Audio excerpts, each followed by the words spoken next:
جاؤ، یہ اللہ نے احسان کیا، اس لیے ہم جشن میلاد مناتے ہیں۔ بے شک، سبحان اللہ۔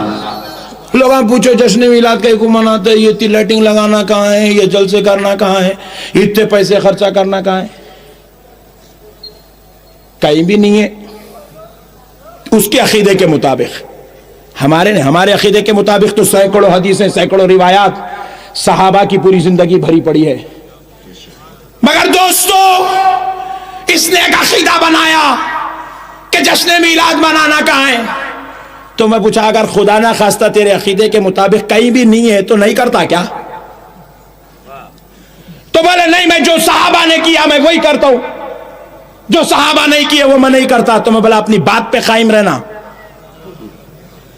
جو صحابہ کرے وہی کرنا، جو صحابہ نہیں کرے، جو قرآن میں ہے حدیث میں وہی کرنا، جو قرآن حدیث میں نہیں ہے وہ نہیں کرنا۔ بات صحیح ہے، ایتھنٹک ہے۔ آؤ ذرا غور کرتے ہیں صحابہ والا کام کیا ہے۔ میں اس کو پوچھا مولانا ذرا غور تو کرو کہ تم وہی کام کرنے والے ہو جو صحابہ نے کیا؟ بولے بے شک۔ میں بولا تمہاری شادی ہوئی؟ بولے نہیں، تھوڑے دن کے بعد ہے۔ میں بولا وہ کب؟ بولے 20 تاریخ کو۔ اچھا، 20 تاریخ کے دن میں مولانا کے گھر پہ پہنچ گیا۔ انہوں بالکل شیروانی پہن کے، کرتا پائجامہ پہن کے، صحرا ڈال کے تیار ہو رہے تھے۔ میں پہنچ گیا، ان کو شادی خانے کو لے جانے کے لیے نیچے مرسیڈیز کار ٹھہری ہوئی تھی، پوری پھولوں سے سجی ہوئی تھی۔ میں مولانا کے پاس پہنچ گیا۔ بولے مولانا ٹھہرو، یہ کیا پہن رہے؟ بولے شیروانی۔ میں پوچھا کیوں؟ بولے مولانا آج میں نوشا ہوں، دولہا ہوں، دولہا۔ ارے یہ تو دولہے کا ڈریس ہے۔ تو بولا 15 دن پہلے تو نے کہا تھا کہ تو وہی کام کرے گا جو صحابہ نے کیا تھا۔ تو صحابہ میلاد نہیں منائے تو نہیں منایا تھا، اور جو کام صحابہ کریں گے تو نے وہی کام کرنے کا وعدہ کیا تھا۔ میں بولا اترا، شیروانی اتار۔ پوچھا کیوں؟ صحابہ پہنے تھے کیا؟ اتار شیروانی۔ شیروانی اتار دیا۔ اس کے بعد میں بولا ٹھہر جا، یہ کرتا پاجامہ اتار۔ بولے مولانا پہنوں کیا؟ میں بولا صحابہ والا لباس لایا ہوں، ٹھہر۔ اون کی کمبل، ایک بلینکٹ لے گیا، لے جا کے اس کو دیا، پہن۔ مجبوری کو اوپر سے ڈال لیا۔ گنڈیاں لگانے جا رہی ہوں۔ میں بولا صحابہ کے زمانے میں کاجر ٹاکنے کی مشین نہیں تھی، گنڈیاں بھی نہیں تھے، ٹھہر جا۔ ببول کے کانٹے لے کے لگا دیا۔ لگا کے میں بولا چلا نیچے، کار میں بیٹھنے جا رہا۔ میں بولا صحابہ کار میں نہیں بیٹھے تھے، ٹھہر جا۔ حدیث میں جس سواری کا ذکر آیا ہے وہ خچر ہے، حدیث میں جس سواری کا ذکر آیا ہے وہ گدھا ہے۔ میں بولا تیرے لیے میں نے سواری کا بھی انتظام کیا۔ لے آ کے گھر کے سامنے خچر ٹھہرا کر کے اس کو اس پہ بٹھایا، فوٹو لیا، واٹس ایپ پہ اس کے سسرے کو سینڈ کر دیا۔ میں بولا دولہا تیار ہے، دلہن کو جلدی لاؤ۔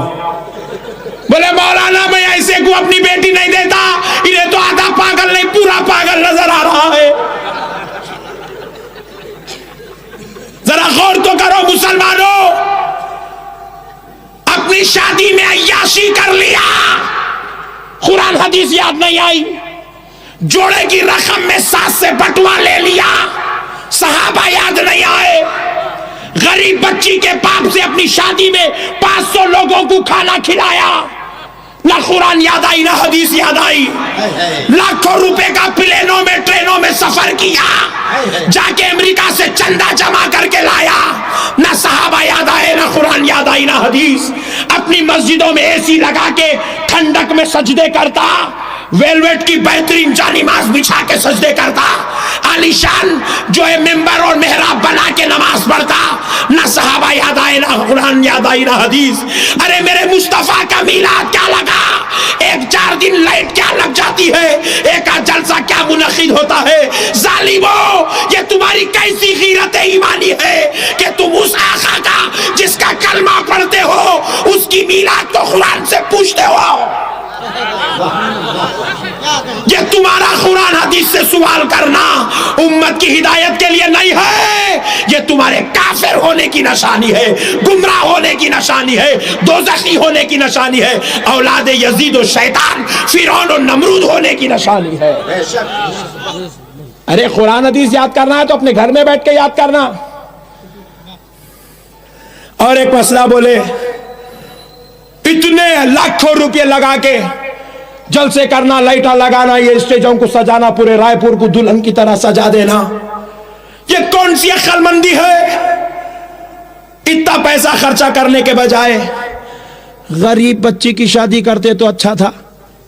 یہاں پہ بولے, یہاں نہیں بولتے, ہر جگہ بولتے, امریکہ میں بول رہے, رائے پور میں کیوں نہیں بولیں گے؟ غریب بچی کی شادی کرتے تو اچھا تھا. میں بولا ایسا میلاد النبی کے لیٹا تھے, کہتے کو غریب بچی یاد آئی. میں بولا تمہارے بچے کی شادی ہوئی؟ الحمدللہ.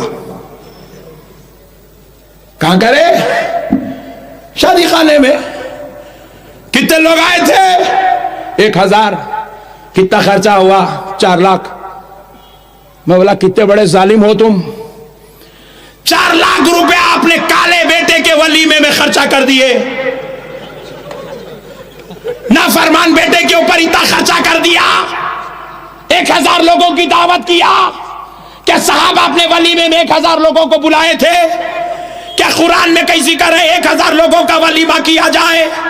کیا کئی رسول اللہ نے فرمایا سنت میرا ولیمہ سنت ہے, لہٰذا میری سنت کو اتنی زور شور سے کرو, جتنے زیادہ سے زیادہ لوگ ہو سکتے دعوت میں بلاؤ, اور 12 قسم کی مرغی کھلاؤ, 3 قسم کا میٹھا بناؤ؟ کیا سرکار نے ایسا کہا تھا؟ بولو نا بھائی. پھر میں نے پوچھا تو نے کیوں کیا؟ تو اگر غیرت مند باپ کا بیٹا تھا تو اپنے بیٹے کے ولیمے میں 5 لوگوں کو بلاتا, دیوان خانے میں بٹھاتا, کھچڑی کھچا کھلا دیتا, 2 پھول کے ہار پہناتا, سب کو بھیج دیتا, قصہ ختم تھا. 5000 روپے میں ولیمہ ہو جاتا. 3,95,000 روپے رکھ کے غریب بچی کی شادی کرنا تھا. اپنے بیٹے کا ولیمہ پورا دھوم دھڑاکے سے باجا بجا کے کر لیا, غریب بچی یاد نہیں آئی. ساری کائنات کو جنت میں لے جانے والے آقا کی میلاد کا جشن منا رہا ہے تو غریب بچی یاد آ گئی. سبحان اللہ, سبحان اللہ. یہ بہت بڑی ظالم قوم ہے میرے بھائیوں. بغض نبی نے اتنا اندھا کر دیا. یہ بولتے کیا ہیں ان کو سمجھ میں نہیں آتا, یہ کرتے کیا ہیں ان کو سمجھ میں نہیں آتا, یہ کہتے کیا ہیں ان کو سمجھ میں نہیں آتا, یہ لکھتے کیا ہیں ان کو سمجھ میں نہیں آتا. اس لیے اللہ کہہ رہا ہے ایمان والو, اپنے احسان کی بات آئی تو صرف ایمان والوں کا ذکر کیوں کیا؟ بھیجنے کی بات آئی تو جمعیت کا ذکر کیا. احسان کی بات آئی ایمان والوں کا ذکر کیا. ایمان والے مطلب سنیوں کا ذکر کیا. اللہ. بولا کیوں؟ تو رب کی بارگاہ سے جواب آتا ہے, سن لے بندے, رسول تو سب کے لیے آئے. سبوں نے رسول کو دیکھا, سب رسول کو چاہا, سب رسول پاک صلی اللہ علیہ وسلم کے قریب آئے, لیکن آنے کے بعد کوئی صرف داڑھی لے لیا,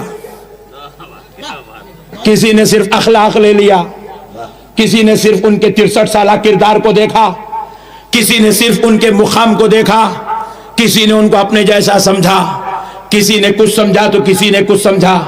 لوگ ان کے اخلاق کو لیے, ان کے کردار کو لیے, لیکن ان کی محبت کو دلوں میں نہیں لیے. ان کا مقام تو یہ تھا کہ ان کو دیکھنے کے بعد, ان کی سیرت کو پڑھنے کے بعد گاندھی جی بھی خاموش نہیں رہ سکے, وہ بھی تعریف کرنے لگ گئے. گرو نانک خاموش نہیں رہ سکے, وہ مدح سرائی کرنے لگ گئے. یہودی دشمن اسلام ہو کر خاموش نہ رہ سکا. عظیم تر لوگوں کی نام پر کتاب لکھا تو پہلے نمبر پر میرے آقا کا ذکر کیا. ارے جب سیرت دیکھے تو سب فدا ہو گئے, مگر ظالم صرف سیرت دیکھتے رہے, سب ان کے کردار کو دیکھے, ان کے طریقے کو لیے, ان کی ذات کو نہیں لیے, ان کی عظمت کو نہیں لیے, ان کی محبت کو نہیں لیے, ان کے عشق کو نہیں لیے, ان کے مرتبوں کو نہیں چاہے. رب کہہ رہا ہے ایمان والو, وہ کوئی اور تھے جو صرف کردار لیے, تم وہ ہو جو کردار بھی لے رہے ہو تو عظمت مصطفیٰ بھی لے رہے ہو, کردار کو لے رہے ہو تو دلوں میں عشق مصطفیٰ کو بھی لے رہے ہو. اس لیے جو میرے نبی کا کردار بھی لے اور عشق بھی لے وہ ایمان والا ہے.